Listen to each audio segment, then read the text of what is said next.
नमस्कार विद्यार्थी भाइ बहिनीहरू, तपाईहरुलाई स्वागत छ यस युट्युब च्यानल नेपाली शिक्षामा। आज तपाईहरुलाई मैले सिकाउन गइरहेको छु कि convert decimal number into binary number.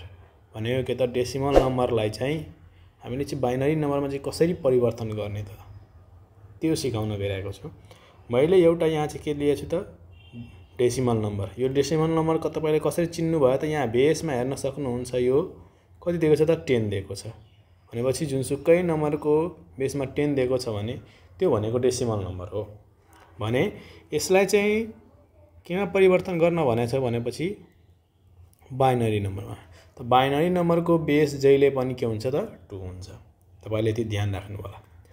र जुनसुकै डेसिमल नम्बरलाई चाहिँ बाइनरी नम्बरमा चाहिँ परिवर्तन गर्नलाई चाहिँ हामीले डिभाइड गर्नुपर्ने हुन्छ बाइनरी नम्बरको बेस लिएर। त बाइनरी नम्बरको बेस कति छ त 2 छ भने 2 लिएर डिभाइड गर्नुपर्ने हुन्छ। कसलाई त यो 42 लाई।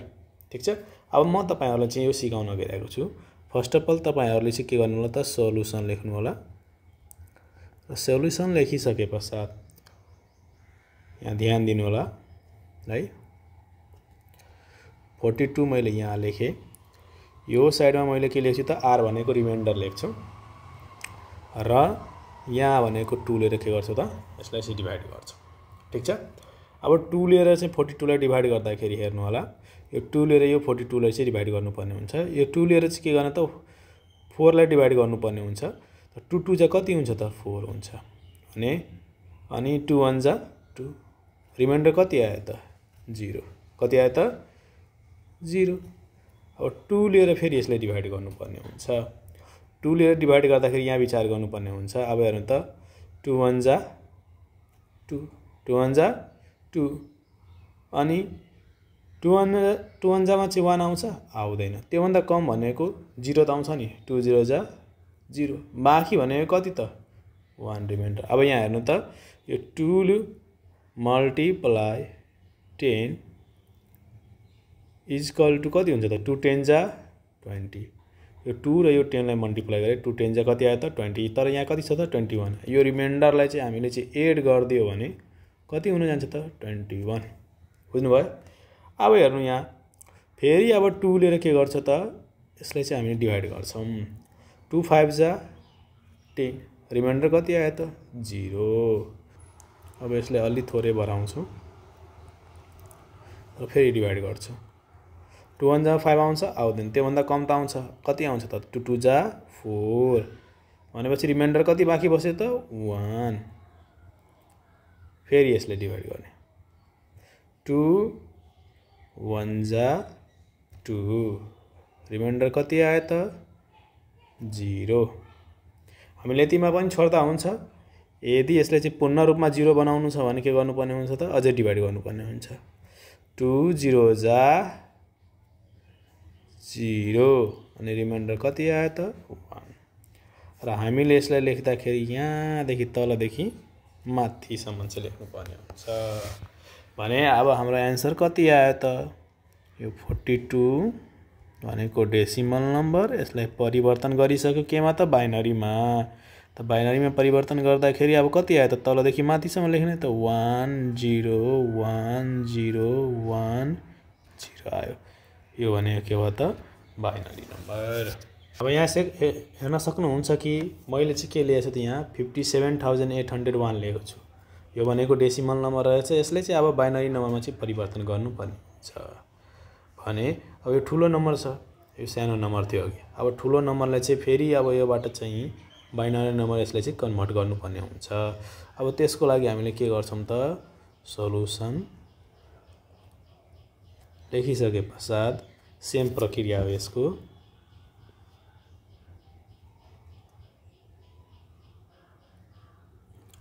यहाँ मैले लेख्छु के त नम्बर र यो भएको रिमाइन्डर डिभाइड गर्ने कति लिएर त 2 लिएर। दिमागमा राख्नु होला जहिले पनि डेसिमल नम्बरलाई चाहिँ बाइनरी नम्बरमा के भन्छ परिवर्तन गर्नु छ भने बाइनरी नम्बरको बेस लिएर के गर्नुपर्छ डेसिमल नम्बरलाई चाहिँ डिभाइड गर्नुपर्ने हुन्छ। अब यसलाई डिभाइड गर्दाखेरि हेर्नुपर्ने हुन्छ यो 2 लिएर यो 5 लाई डिभाइड जान्छ कि जाँदैन। जाँदैन भने त्यो भन्दा कम नम्बरमा त जान्छ होला। 2 2 जा 4 आउँछ।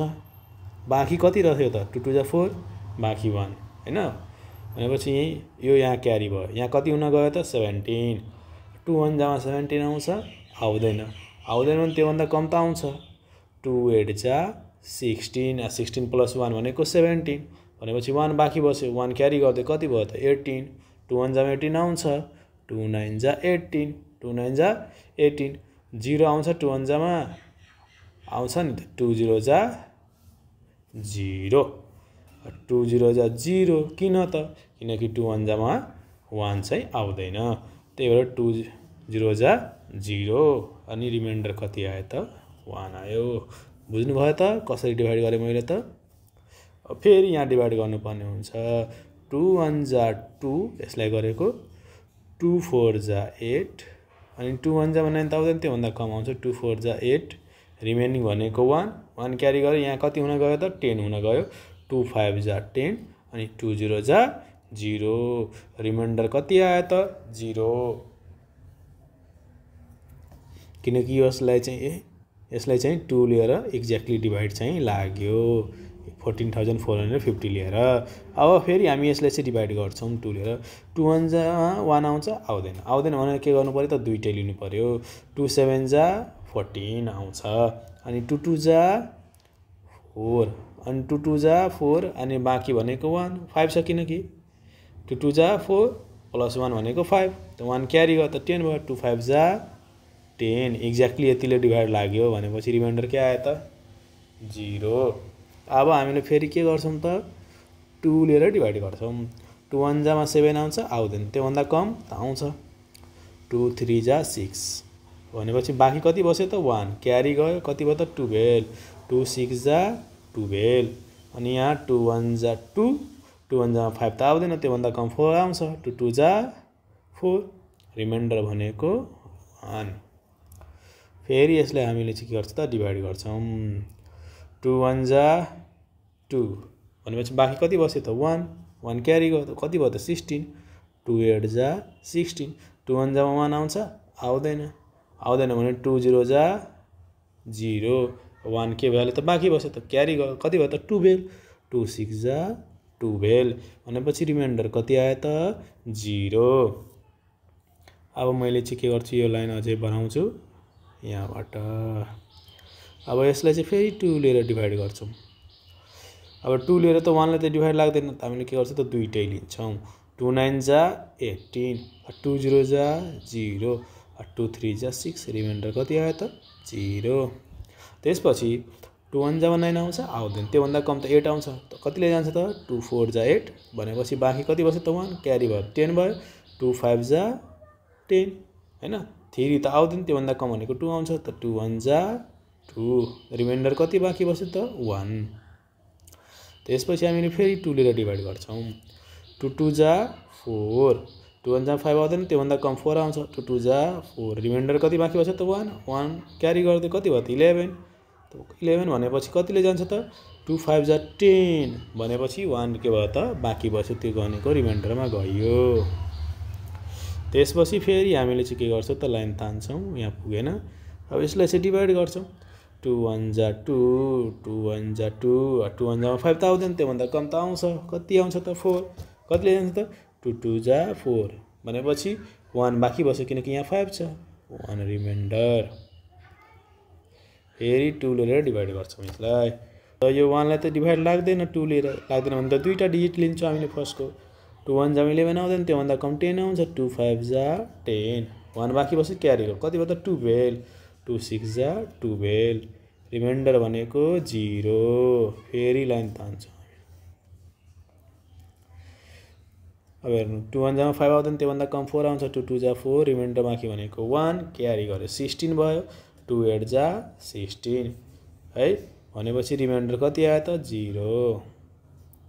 2 ले फेरि डिभाइड जान्छ, 2 1 जा 2 अनि 2 4 जा 8, रिमाइन्डर 0।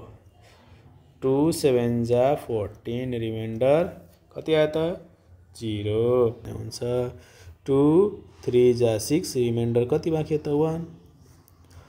2 1 जा 2, रिमाइन्डर 1 अनि 2 0 जा 0, रिमाइन्डर 1। अब हामीले के गर्छौँ त यस्ता यो तलदेखि माथिसम्म नम्बर लिन्छौँ। अब यहाँ हेर्न सक्नुहुन्छ है, यो 57,801 को है चाहिँ बाइनरी नम्बर कति आयो त 1 1 अनि फेरि 1 त्यसपछि 0 0 0 0 चारवटा 0 1 2 3 4 त्यसपछि 1 2 3 वटा 1 3 वटा 1 त्यसपछि 1 2 दुईटा 0 त्यसपछि 1 0 1 0 0 अनि 1 छ है 1 0 0 अनि 1 यो भयो यसको बाइनरी नम्बर। हस् त तपाईहरुले सिक्नुभयो त यो भने अब तपाईहरुले म नेक्स्ट भिडियोमा चाहिँ है how to convert binary number into decimal. आज तपाईहरुले सिक्नुभयो डेसिमल नम्बर इन्टु बाइनरी भने नेक्स्ट भिडियोमा तपाईहरुले सिकाउने चाहिँ कि बाइनरी नम्बरलाई चाहिँ डेसिमल नम्बरमा कसरी परिवर्तन गर्ने त है। हस् त विद्यार्थी भाइ बहिनीहरु यो भिडियो तपाईहरुले चाहिँ कस्तो लाग्यो तल कमेन्ट बक्समा चाहिँ कमेन्ट गरिदिनु होला र साथसाथै यस च्यानलमा तपाई नयाँ हुनुहुन्छ भने सब्स्क्राइब गरी नजिकै रहेको बेल आइकन प्रेस गरेसँगै all notification bell icon on गरिदिनु होला किनकि तपाईहरुको लागि म यस्तै किसिमका भिडियो ल्याइरहेको हुन्छु। हस् त अब म बिदा चाहन्छु। जय नेपाल।